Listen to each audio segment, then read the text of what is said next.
यह एक ऐसा अजीबोगरीब ग्रह है जिसे आज तक किसी इंसान ने नहीं देखा। इस रहस्यमयी ब्रह्मांड में 3 विशालकाय दैत्य मौजूद हैं, जिनकी लंबाई लाखों किलोमीटर तक फैली हुई है। वे पूरी ताकत से एक पूरे ग्रह को खींचकर आगे बढ़ा रहे हैं ताकि वह बाकी ग्रहों के साथ मिलकर अपने सूर्य की रोशनी पा सके। इसी ग्रह पर एक लामा अल्पाका आराम से घास चर रहा होता है। तभी अचानक आसमान से एक विशाल हाथ उतरता है और उसे उठाकर ले जाता है। असल में यह इस दुनिया का सबसे खतरनाक शिकारी है। वह बिना किसी दया के लामा को अपने मुंह में डाल देता है और पल भर में वह उसके पेट में पहुंच जाता है। लेकिन हैरानी की बात यह है कि उस राक्षस के पेट के अंदर भी एक पूरी छोटी सी दुनिया बसी हुई है, जहां अनगिनत विचित्र जीव रहते हैं। कुछ ही देर बाद वह राक्षस लाखों करोड़ों अंडे देता है। उसका सपना होता है कि उसकी संतानें इस पूरी छोटी दुनिया में फैल जाएं, मगर तभी एक जहरीला सांप शिकार की गंध सूंघ लेता है। वह धीरे धीरे राक्षस के शरीर के भीतर पहुंचकर उसके प्रजनन मार्ग के पास घात लगाकर बैठ जाता है। जैसे ही अंडे बाहर निकलने लगते हैं, सांप उन्हें निगलना शुरू कर देता है। देखते ही देखते उसका पेट अंडों से पूरी तरह फूल जाता है। लेकिन इस ग्रह के अजीब चमत्कार यहीं खत्म नहीं होते। यहाँ एक ऐसा विशाल पेड़ भी है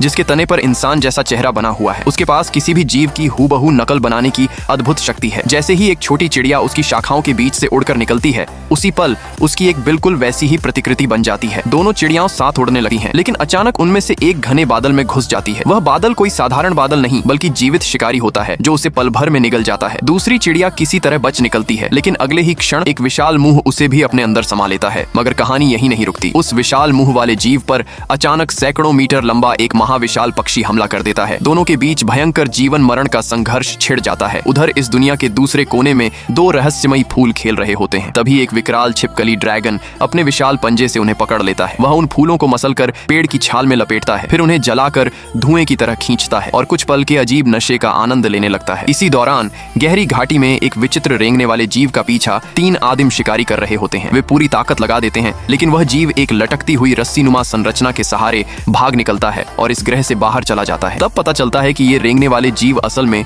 उन तीनों महाविशाल दैत्यों के शरीर पर रहने वाले परजीवी हैं, जो उनके खून की लाल रक्त कोशिकाओं को चूसकर अपना जीवन बिताते हैं। अचानक आसमान से जहरीले विशाल पंखों की बारिश होने लगती है। देखते ही देखते सारे परजीवी मर जाते हैं। असल में यह उन दैत्यों के पूर्वजों की आत्माएं होती हैं, जो समय समय पर आकर उनके शरीर की सफाई करती हैं, ताकि वे किसी बीमारी का शिकार न हो और ग्रह अपनी सही कक्षा में चलता रहे। सच कहा जाए तो इतनी अजीब, डरावनी और कल्पना से परे दुनिया की रचना वही कर सकता है जिसकी कल्पना शक्ति सचमुच असाधारण हो।